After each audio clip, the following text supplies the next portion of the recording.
In today's video, I'm going to teach you how to create an infinite loading animation in Figma. Whether you're designing a website, a mobile app, or just want to add some flair to your prototype, an endless loading animation can enhance the user experience. We'll explore both direct and alternative approaches to achieve this effect, plus some handy tips along the way. So let's dive right in. To begin, let's talk about the direct approach, which involves using looping frames with prototype triggers.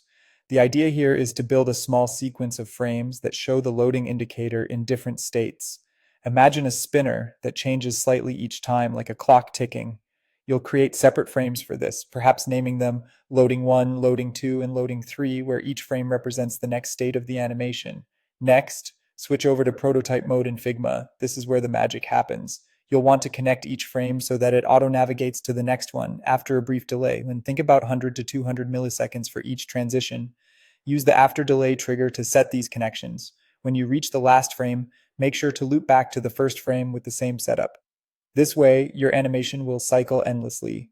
Remember, to keep the motion smooth, make the visual changes subtle between frames. Small rotations or shifts in opacity work wonders to create a seamless loop.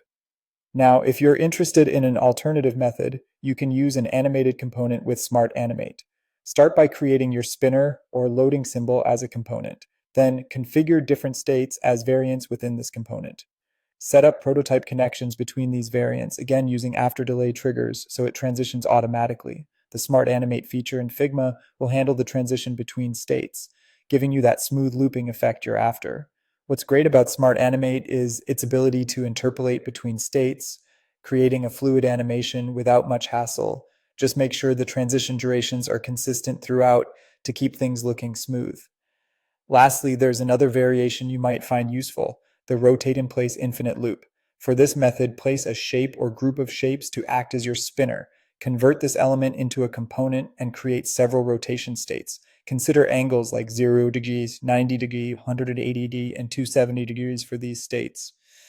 In prototype mode, set each state to move to the next after a short delay. Think around 120 to 150 milliseconds. Use the after delay trigger to guide these transitions and ensure the final state loops back to the start.